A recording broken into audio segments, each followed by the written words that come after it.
Chào mừng quý khán giả đến với MMA Talk Hub mùa 5 và tôi là Trần Nguyễn Phi Long là host của mùa này. Tôi thì là có đam mê và câu chuyện có gần 15 năm kinh nghiệm trong ngành bán lẻ và hiện nay công tác tại công ty cổ phần bạc đá quý Phú Nhuận P&J. Mời đến trường quay hôm nay của chúng tôi có chị Uyển Trần là giám đốc marketing của Nutifood. Xin mời chị giới thiệu về với khán giả. Xin chào anh Long và xin chào các bạn đang xem chương trình của MMA Talk Hub. Mình là Uyển, mình là Marketing Director của Nutifood. Rất là vui được gặp mọi người ngày hôm nay và hy vọng là buổi chia sẻ của tụi mình sẽ mang lại nhiều thông tin giá trị, bổ ích và cũng truyền cảm hứng cho các bạn.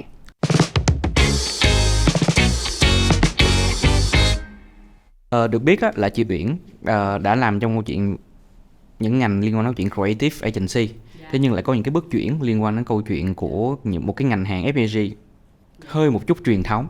Như vậy thì chắc chắn trong đó sẽ có những cái sự liên quan đến câu chuyện là làm sao để sự chuyển mình, có nghĩa là làm sao để giữ cái sự hungry và foolish, tức là hãy luôn khát khao và luôn dại khờ. Như vậy thì với chị Uyển thì định nghĩa của chị trong cái từ mà làm để hungry và foolish trong marketing thì nó sẽ là gì? Thì hiện tại thì em đã làm nghề marketing hơn 10 năm, nhưng mà có một cái đặc biệt và rất là may mắn là em được trải qua và có nhiều kinh nghiệm ở những cái khía cạnh khác nhau trong nghề marketing. Khởi đầu thì em là một bạn copywriter ở một cái agency nhỏ thôi. Sau đó thì được làm account manager của Ogilvy và Golden Digital là những cái communication agency. Thì như anh có thể thấy là trước khi mà chuyển qua Nutifood thì em đã từng làm về mảng creative và sau đó là làm quản trị dự án như account manager. Thì có trong xuyên suốt một quá trình mà làm ở agency thì em luôn đau đáu một cái chuyện đó là mình làm creative rất là tốt rồi, mình làm agency cống hiến cho brand rất là nhiều câu chuyện rất là hay rồi, nhưng mà những câu chuyện đó đóng góp bao nhiêu vào thành công của brand, contribution như thế nào và những cái câu chuyện đó nó tương tác với người tiêu dùng như thế nào, hoặc là thậm chí tương tác với sale của các đội sale team hay là các đội khác, những stakeholder khác của các bạn client của mình như thế nào, là một cái câu hỏi mà em luôn luôn question trong đầu của mình trong suốt những cái năm tháng đó. Đó là lý do mà em rất là khao khát được ở một cái vị trí là có thể là một brand owner để có thể nhìn thấy hết tất cả những cái khía cạnh, những cái góc nhìn xung quanh của cái brand. Đó là lý do mà tại sao em quyết định là apply vào Nutifood với vị trí là BM. Thì sau 4 năm thì em trở thành là marketing director, handle một nhãn Nutifood Pro Plus, là một cái nhãn khá là lớn. Thì được là làm hết tất cả những công việc và handle hết tất cả những cái khía cạnh trong brand. Thì đó là cái quá trình làm nghề của em. Thì nó sẽ full đầu phễu, từ câu chuyện đầu phễu, giữa phễu và câu chuyện cuối phễu. Như vậy thì Long thấy câu chuyện là ngay cái quyết định mà mình chuyển tiếp, Long nghĩ nó sẽ có một cái tinh thần rất quan trọng ở trong này. Nó liên quan đến câu chuyện tinh thần làm sao mình giữ được cái chuyện mà hungry và foolish trong marketing. Tại vì nếu không là đối với những người làm marketing có nhiều kinh nghiệm câu chuyện là sẽ bị đầy. Như vậy thì với Uyển thì định nghĩa câu chuyện sự hungry và foolish trong marketing nó sẽ là như thế nào? Thì nếu mà nói về định nghĩa thì nó đối với em thì nó cũng khá là đơn giản thôi. Đầu tiên là mình nói về định nghĩa về marketing trước. Định nghĩa marketing là nó sẽ là nguyên một cái quá trình mà mình gặp gỡ người tiêu dùng. Mình tạo ra những cái nhu cầu cho họ, demand creation cho họ, mình giao tiếp với họ, communication, mình trao đổi hàng hóa, mình supply sản phẩm của từ công ty đến với người tiêu dùng. Thì cái sự hungry và foolish đối với em mà trong marketing nó có nghĩa là cũng là một cái quá trình như vậy. Tất cả các bạn được học cái quá trình như vậy thì làm sao mà để cho cái quá trình nó luôn được đổi mới hàng ngày, cách tiếp cận với người tiêu dùng được đổi mới hàng ngày. Ví dụ giống như 10 năm trước mình giao tiếp với người tiêu dùng qua TVC chẳng hạn, qua những cái chương trình truyền hình, nhưng mà ngày nay mình có rất là nhiều mạng xã hội phát triển lên. 2-3 năm trước là Google, bây giờ là Facebook hay là bây giờ là TikTok chẳng hạn. Mình có những cái câu chuyện thay vì những cái creative asset ngày trước là những cái TVC rất là xinh đẹp và rất là lộng lẫy, thì bây giờ là những cái mẫu chuyện content rất là relevant, rất là gần gũi với người tiêu dùng. Thì ý em muốn nói ở đây là tuy nó là những cái thứ gọi là fundamental, như là một cái quá trình tiếp xúc với người tiêu dùng và giao tiếp với họ, làm cho họ thỏa mãn và giữ chân họ với cái brand của mình, thì sự hungry và foolish có nghĩa là mình đổi mới những cái việc tưởng chừng như là rất là cơ bản và bình thường hàng ngày để cái quá trình đó trở nên hiệu quả và đặc biệt là thú vị và giữ chân được người tiêu dùng lâu hơn. Thì đó là cái tinh thần mà em luôn áp dụng vô. Nghe Uyển nói câu chuyện khi mình chuyển hóa, mình đổi mới những thứ gì rất cơ bản thì nghe sẽ rất dễ dàng đúng không? Dạ đúng rồi. Thì trong suốt cái quá trình đó nó có những cái rào cản, có những thách thức gì không để mình luôn luôn giữ được cái tinh thần hungry và foolish trong suốt cái quá trình sự nghiệp marketing của mình? Dạ, sure, rất nhiều ạ. Thật ra nói thì không biết là anh có đồng ý với em không, nhưng mà có những cái định nghĩa nó khá là, đối với em có một số cái quan điểm nó khá là trái chiều một tí xíu. Ví dụ giống như là khi mình học marketing hay là khi mà mình đi làm, thì mình hay có những cái framework thành công. Framework thành công ví dụ giống như là ở trên một platform nào họ sẽ công bố ra những cái framework là creative bạn phải bước qua bước A, bước B, bước C, bước D thì nó sẽ là một cái creative thành công. Hay là một cái route to market thành công, có nghĩa là mình phải mở được tối thiểu bao nhiêu đó điểm bán, sau 2 tháng, 3 tháng mình phải có uptake bao nhiêu đó %. Những cái framework đó thường người ta vẫn gọi là framework thành công, mọi người sẽ học hỏi. Nhưng mà đối với em, đôi khi á, nó chính là những cái rào cản. Tại vì khi mà mình đã đi những cái con đường mà quen thuộc rồi, những cái framework quen thuộc rồi, thì chắc chắn mình sẽ không có gì đột phá. Thì có một cái quan điểm mà em rất là thích, đó là có một người đã từng nói với em á, là trước khi mà có những cái câu chuyện thành công á, thì vốn dĩ đã có những cái người không cần một cái data nào hết, họ đã làm ra những câu chuyện thành công. Nghĩa rằng khi mà mình đọc những cái báo cáo dữ liệu của các công ty audit chẳng hạn, mình sẽ thấy trend này đang là healthy, là đang là một cái trend đang rất là thịnh hành. Nhưng mà trước khi mình có những cái trend nó hiện hữu trên những cái report mình đang đọc, rõ ràng đâu đó đã có những cái người với những cái suy nghĩ táo bạo hơn, họ create ra những cái trend đó, và trước đó họ không hề có những cái data đó. Thì đó là cái tinh thần mà em luôn question mình mỗi ngày. Có thể cái con đường mà mình đi đến, người tiêu dùng là mấy chục ngàn điểm bán hàng đó, ngày hôm nay họ có còn đến nữa hay không, hay là họ đã di chuyển đến một cái nơi nào đó mà mình không biết. Hay là ví dụ giống như là những cái phim mà rất là hay đó, 10 năm trước nó từng được giải global, nó từng được giải rất là fancy, thì bây giờ họ có còn xem không? Hay là hàng ngày là có tới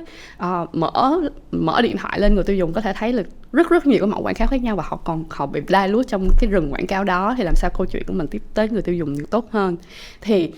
em tin rằng những cái framework, những cái successful case đó, nó luôn là những cái dữ liệu rất là tốt để mình planning, để mình có những chiến dịch marketing tốt. Nhưng nó nên đứng ở góc độ là ý kiến, gọi là dữ liệu để tham khảo, và verify những thông tin của mình cho chính xác, chứ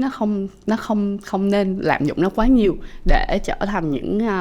để nó chính là cái barrier cản mình đi sáng tạo ra những cái idea mới, create ra những cái idea mới, cách tiếp cận mới với người tiêu dùng. Ở điểm này thì Long đồng thuận với Uyển, câu chuyện là những người làm marketing lâu năm thường hay câu chuyện với Long hay dùng từ câu chuyện là công thức thành công, tức là hay là những bài học thành công. Khi họ đánh những cái trận marketing hoặc chạy những chiến dịch xong thì họ sẽ có những cái công thức thành công, họ được cất vào trong cái tàng kinh cát của họ. Đó, thì như vậy thì Long muốn hỏi sâu hơn chút xíu, như vậy thì nó có những cái gì liên quan đến câu chuyện là những cái bẫy kinh nghiệm mà khi trong suốt quá trình đó chúng ta làm mà chúng ta gặp phải, mà trong quá trình mà nhiều khi chúng ta ngộ nhận rằng chúng ta đã hungry và foolish rồi, nhưng bản chất thật ra nếu mà chúng ta nhìn ở góc nhìn bên ngoài là hoàn toàn là chưa. Thì thật ra thì em muốn chia sẻ thành hai ý, thì nó cũng khá là mang quan điểm và kinh nghiệm cá nhân một tí xíu. Thì em rất là may mắn khi được làm ở một công ty lớn và ở một cái brand là Nutifood Pro Plus, là một cái brand khá là lớn rồi. Với một cái brand lớn ở một công ty lớn á, thì cái chuyện mà mình được đầu tư nhiều, mình được hỗ trợ nhiều từ một tập thể mấy ngàn người, nó là một cái chuyện rất là luxury và rất là may mắn mà một bạn marketer có thể có được. Và khi mà ở trong cái môi trường như vậy thì vô hình chung đôi khi là mình thử nghiệm những cái idea mới, nó rất là easy để thành công. Vì mình có một cái budget marketing khá tốt, mình có một đội ngũ rất là chuyên nghiệp và rất là giỏi, thì mình lại lầm tưởng đôi khi mà có kết quả thì mình lại lầm tưởng là do những cái idea của mình tốt quá nên là mình deliver được kết quả này, kết quả nọ. Nhưng mà mình lại quên mất rằng đó là một sự đóng góp của một tập thể, và đó là vì mình đứng trên một cái brand mà đã có cái base nó rất là tốt rồi. Thế thì nếu như mà mình nghĩ là nếu như cùng với một cái idea đó mà mình đi qua một cái brand, ví dụ như không đồng marketing chẳng hạn, một cái brand nhỏ, hay là những cái brand local như anh có thể thấy hiện tại đang có trên thị trường thì họ làm được gì? Nếu mà mình là họ thì mình làm được gì? Nếu như mình không có đội ngũ mấy ngàn người cùng làm với mình, nếu mình không có budget marketing lớn như vậy thì mình làm gì? Thì đó là cái bẫy đầu tiên khi mà mình được may mắn ở trong một cái team, một tổ chức lớn và rất là giỏi. Cái ngộ nhận thứ hai mà em thấy rất là dễ để gặp phải, có nghĩa là khi mình quá cuồng để làm cái mới, để sáng tạo cái mới, thì vô hình chung mình lại bỏ qua những cái kinh nghiệm kinh nghiệm mà đã được đúc kết một thời gian dài của các anh chị đi trước, của đồng nghiệp của mình. Mình cảm thấy là mình rất là thích thú với những cái idea mới và sáng tạo mới, và mình không chịu lắng nghe, mình ít lắng nghe, để dẫn tới là có những cái bài học thay vì mình chỉ cần lắng nghe một chút thì mình có thể học rất là nhanh. Nhưng mà vì cái sự ngông cuồng và những cái sự hơi extreme và thích cái mới quá, dẫn tới chuyện là có những cái bài học mà em phải học rất là lâu, em phải fail rồi, em thực hiện rồi, em fail rồi, thì em mới phát hiện là nó fail, là nó không thành công, trong khi là đã rất nhiều anh chị nói với mình là bài học kinh nghiệm của mọi người đó là có thể mình đã có thể tiết kiệm thời gian hơn trong chuyện học. Thành thử ra là em nghĩ là rất là khó để mình luôn luôn là hungry foolish một cách đúng nghĩa. Mình luôn luôn phải học và học từ những bạn xung quanh, từ những công ty nhỏ hơn. Có một cái mà em thấy các bạn marketing hay là các bạn giới trẻ hiện tại rất là thích để lắng nghe những cái framework thành công của những cái bạn MNC lớn, nhưng mà đôi khi chính những cái case study của những cái brand nhỏ local trên thị trường, budget marketing rất ít nhưng mà làm được những câu chuyện rất vĩ đại, thì em tin rằng họ ở đâu đó họ cũng sẽ có những cái tinh thần foolish và hungry đúng nghĩa. Mình nên học từ tất cả những thứ xung quanh mình. Long cũng thấy đúng, là bởi vì chúng ta nhìn thấy câu chuyện những cái case study lớn ở những công ty lớn là bởi vì họ có một cái bối cảnh và bản chất cái cơ địa của công ty cũng hoàn toàn khác, họ có ngân sách khác, có một team khác, họ có một cái cách tiếp cận khác, và quan trọng là cái chữ why của chiến dịch, cái chữ tại sao chiến dịch nó cũng khác nhau. Nên nếu chúng ta chỉ nhìn vào chữ how với chữ what mà các công ty nhỏ bắt chước hơn, thì câu chuyện mà chúng ta không may đo lại để về những công ty hiện hữu chúng ta không phù hợp với cơ địa của chúng ta thì sẽ khá là khó thành công. Trong lúc nãy Uyển có nói câu chuyện nhắc là một chiến dịch được thành công á, thì bản chất là không chỉ phụ thuộc vào một cá nhân mà còn một cái đội ngũ, một cái tập thể, một cái team marketing. Như vậy thì làm sao là chúng ta giữ được cái tinh thần hungry và foolish cho chính cá nhân chúng ta, và sao chúng ta lan tỏa được cho cái team của mình? Thì đối với team mà cá nhân team của em đi, thì em sẽ không chia các bạn theo công việc mà em sẽ chia các bạn theo thế mạnh. Vì như anh biết là marketing là một cái nghề mà tất cả những cái thứ liên quan tới brand của mình thì mình đều có thể handle, đều có thể chăm sóc, đều có thể nuôi dưỡng để nó đóng góp vào thành công của brand. Thì sẽ có bạn rất là mạnh về media, sẽ có bạn rất là mạnh về creative, sẽ có bạn rất là mạnh về e-com, nhưng mà sẽ có những cái bạn là rất là giỏi về kinh doanh truyền thống. Mặc dù là marketing nhưng mà tụi em luôn hướng tới cái chuyện là làm sao để marketing có thể support được team sale, team commercial bán hàng được tốt hơn. Thì các bạn sẽ được lead những cái mảng đó. Vì như vào một cái brand của em thì sẽ có 4 cái sub brand nhỏ hơn ở dưới, thì thay vì chia theo sub brand thì tụi em lại chia theo gọi là tính chất chuyên môn của các bạn. Hàng tuần, hàng tháng thì tụi em sẽ có những cái session để các bạn có thể chia sẻ với nhau. Nếu như creative là tốt nhất thì làm sao media có thể đẩy cái creative của mình đi tới xa với người tiêu dùng hơn. Hay là nếu như mà media nói media là tốt nhất thì làm sao để các bạn creative có thể utilize được cái sụt media đó để có thể tiếp cận hiệu quả người tiêu dùng. Thì sẽ luôn có những cái session để chia sẻ như vậy, từ những cái việc nhỏ nhất cho tới những cái việc lớn nhất, và thậm chí em cũng sẽ học từ các bạn rất là nhiều. Em lấy một cái ví dụ rất là đơn giản là hàng ngày các bạn rất là hay update cho em là hôm nay trên TikTok hay trên Facebook mọi người đang nói gì. Tưởng tượng là những cái chuyện nó rất là đơn giản thôi, ví dụ như bài hát nào hôm nay đang hot nè,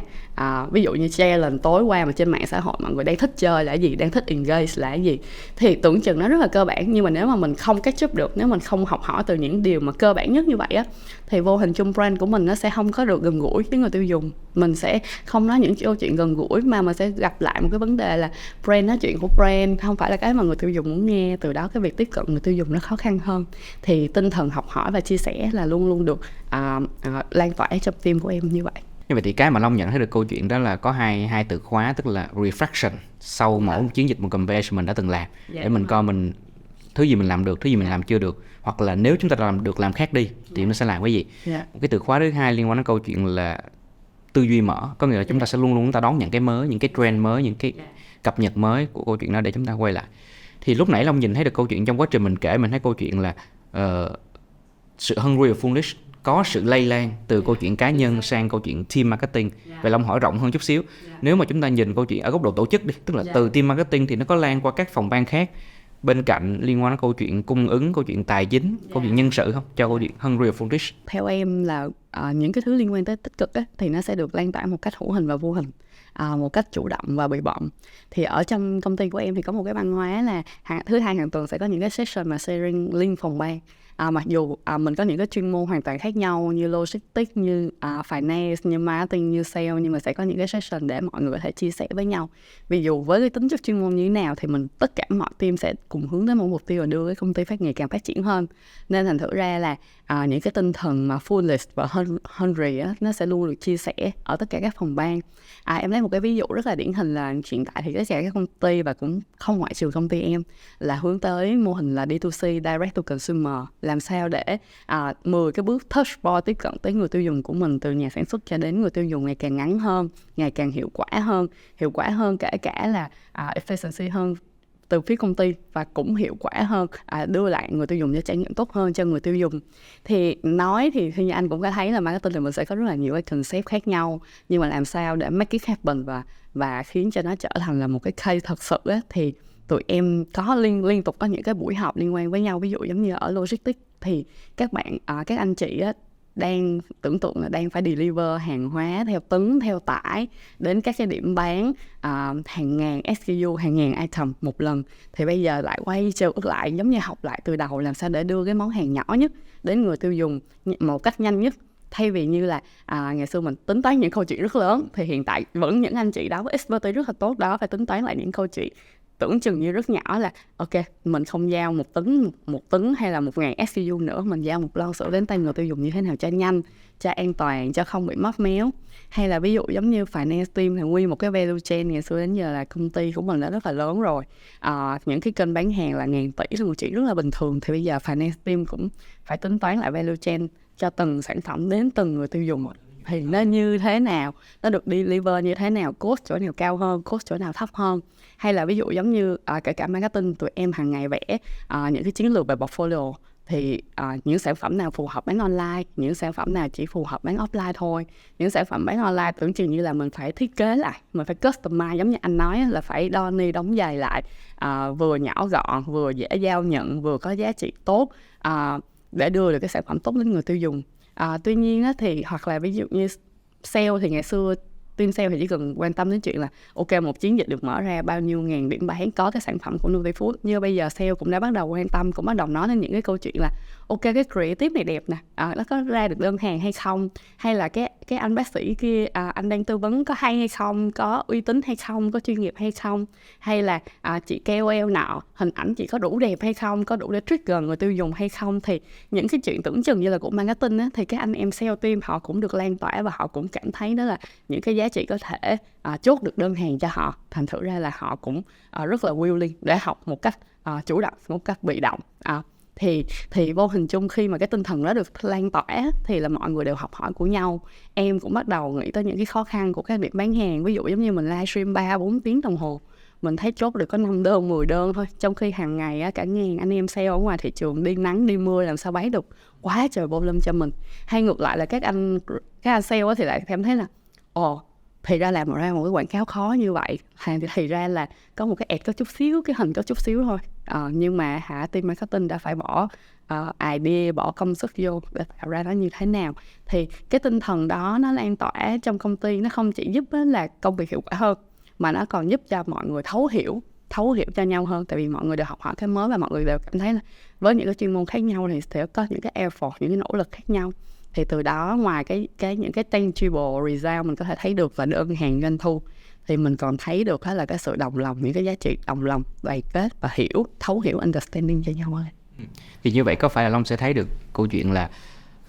khi bắt đầu mình lan tỏa những cái tinh thần hungry or foolish cho cả công ty ở tất cả các bộ phận, các phòng ban, thì mình sẽ thấy được có hai ý mà Long đọc được từ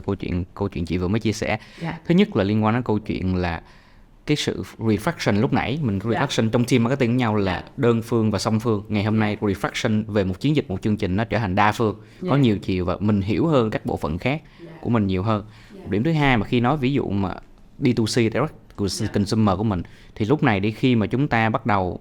tiếp cận trực tiếp với người tiêu dùng, mà khi chúng ta bắt đầu từng phòng ban phải đi làm chuyện đó, thì lúc này Long nhìn thấy được câu chuyện là cái không gian mình tối ưu, không gian để mình có được những cái hiệu quả từ những mình optimize chỗ này, mình tối ưu chỗ kia. Như vậy thì nãy giờ mình nói thiên nhiều về câu chuyện của tức là rào cản, khó khăn, làm sao lan tỏa đến các phòng ban. Thì lúc này Long muốn hỏi một cái ví dụ thôi, tức là có một cái chiến dịch, một cái campaign nào mà Uyển đã từng làm mà trong đó cái yếu tố hungry or foolish nó là một trong những yếu tố quyết định để cái chiến dịch đó thành công. Thì mình có chia sẻ được cho mọi người nhé. Dạ, thực ra thì cũng chỉ là một cái ví dụ nhỏ thôi. Nhưng mà em rất là muốn chia sẻ đến mọi người. Có nghĩa là dạo gần đây thì cái tinh thần học hỏi nó lan tỏa không chỉ trong nội bộ công ty mà nó đến với các đối tác của mình luôn. Có nghĩa là cái mức độ lan tỏa nó rất là rộng. Thì khoảng nửa năm gần đây thì tụi em bắt đầu bán hàng trên TikTok. Thì mọi người có thể thấy, nếu các bạn trẻ xem thì có thể thấy là hàng ngày rất là nhiều người chốt đơn trên TikTok, rất nhiều gian hàng được mở bán, rất nhiều content ở trên TikTok rất là hấp dẫn. Nhưng mà làm sao trên TikTok là một cái platform mà mọi người đang định kiến, đang label nó là cho người rất trẻ, cho tuổi teen mà có thể bán được sản phẩm là sữa bột cho trẻ em. Thì đó là một câu chuyện dù cái result nó có thể không lớn nhưng mà nó mang tinh thần mà em rất là muốn chia sẻ. Đó là khi mà tụi em bắt đầu gia nhập TikTok Shop á, thì tụi em là brand sữa đầu tiên bán hàng trên TikTok. Và với là brand sữa và đặc biệt là brand sữa trẻ em thì anh Long biết là nó sẽ có rất là nhiều cái rào cản liên quan tới luật quảng cáo. Vì là trẻ em là những cái bạn nhỏ, là những cái bạn mà được trân trọng nhất, đúng không, là quý giá nhất mà, nên thành thực ra rất nhiều luật quảng cáo xung quanh sữa trẻ em.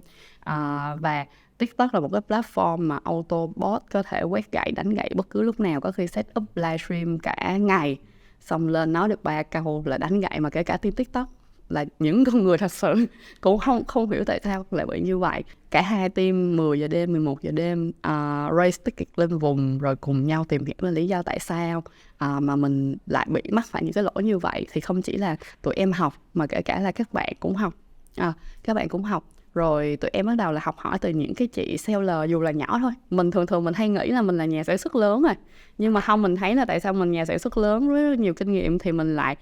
làm không có được trôi chảy giống như những cái chị seller rất là nhỏ ở trên TikTok. Thì mình cũng học hỏi từ các chị, cái cách các chị thực hiện, cái cách làm deal sao cho hiệu quả, flash sale như thế nào là vẫn hiệu quả. Nhưng mà khi mà về công ty mình thì đôi khi nó lại gặp những cái conflict channel, giống như anh làm retail anh cũng biết. Dạ. Thì làm sao để cái deal đó vừa hấp dẫn người tiêu dùng nhưng mà nó vẫn phải balance được, vẫn phải cân bằng được với cái hiệu quả và và không bị tổn thương đến những cái anh chị retailer đã bán cho mình rất là lâu năm, đã kinh doanh sản phẩm của Nutifood rất là lâu năm. Đôi lúc là mình cũng sẽ gặp phải những cái lỗi và khiến cho có thể tổn thương đến cái đối tác của mình. Nhưng mà mình luôn luôn cầu thị và luôn luôn hướng tới cái sự mà tiến bộ và improve mỗi ngày. Thì dần dần á, thì mình lại cảm thấy lại là cái kết quả nó không đến từ những con số. Ví dụ tụi em có những cái con số, những buổi livestream lên tới 10 con số, dạ, live chỉ có 6 tiếng 7 tiếng thôi, nhưng mà kết quả doanh thu rất là tốt. Nhưng em không dừng lại ở cái kết quả đó, mà em rất vui khi những cái kênh bán hàng, những cái định ký, những cái label là bán online thì sẽ phá hết kênh offline, bán online thì sẽ ảnh hưởng đến retail, như những cái conversation trên mạng xã hội hiện nay anh có thể thấy. Tuy nhiên thì đối với công ty em, với brand của em thì chính các anh chị offline lại nói là từ ngày tụi em kể câu chuyện trên mạng xã hội, từ ngày tụi em bán hàng trên mạng xã hội thì nhiều người biết tới sản phẩm của tụi em hơn. Và nhiều khi cầm chính những cái livestream trên TikTok đó đi ra hỏi anh chị là sản phẩm này có bán ở cửa hàng của mình hay không. Thì em thấy nó là một cái giá trị vô cùng lớn khi mà những cái con đường mà mình đi được sự ủng hộ của các cái đối tác là các cái platform cũng như là các cái anh chị retail mà kinh doanh với mình, và mọi người đều thấy được benefit chung. Những câu chuyện được kể chung là trên mạng xã hội cũng chính là những cái vũ khí để có thể các anh chị có thể kinh doanh tốt hơn. Thì đó là cái giá trị mà em cảm thấy là còn lớn hơn những cái con số mà mình có thể kể ra được. Thì đó là một cái ví dụ mà em có thể kể với mọi người. Thì anh sẽ thấy là nó không còn phải là thành quả của team marketing hay team e-commerce nữa, mà nó là thành quả của rất nhiều người có thể join hand cùng để deliver, để đưa sản phẩm của Nutifood đến tay người tiêu dùng tốt hơn. Một điểm rất hay mà Long thấy được câu chuyện Uyển vừa mới chia sẻ, đó là câu chuyện là cái tinh thần cầu thị, tinh thần hungry và foolish của các công ty. Ngày hôm nay dù chúng ta là công ty lớn nhưng chúng ta không chỉ học những case study từ những công ty lớn mà chúng ta học từ những người social seller, những người nhỏ nhất, những người là TikToker, cho câu chuyện tất cả những cái công thức thành công cho công việc bán hàng và câu chuyện marketing của mình. Nãy giờ mình chia sẻ cũng dài, sẽ cũng nhiều như vậy. Nếu có một cái câu gì đó nếu mình muốn đúc kết lại cho tất cả khán giả của MA Top Hub năm này thì Uyển có câu gì muốn chia sẻ cho mọi người không? Thì dĩ nhiên là như chủ đề mình có thể nói là có hai cái cụm từ mà mình chia sẻ là rất là hungry và foolish, luôn luôn được áp dụng ở tất cả các ngành nghề và đặc biệt là trong ngành nghề marketing của tụi mình, để nó có thể đưa cho tụi mình ra được những cái idea hay hơn, sáng tạo hơn, hiệu quả hơn. Em luôn muốn nhấn mạnh cái chuyện là hiệu quả hơn,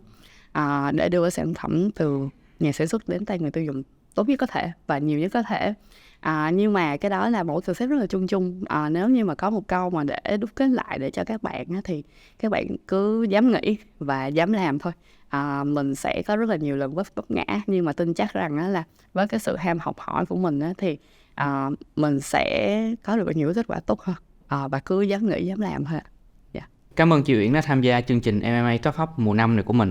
Chúc chị thành công hơn cho câu chuyện sự nghiệp marketing của mình, và tinh thần Hungry for Rich sẽ không chỉ lan tỏa cho câu chuyện công ty của Nutifood không, mà lan qua tất cả các thương hiệu, các nhãn hàng khác. Xin cảm ơn chị rất là nhiều nhé. Xin cảm ơn anh Long và xin cảm ơn các bạn ạ.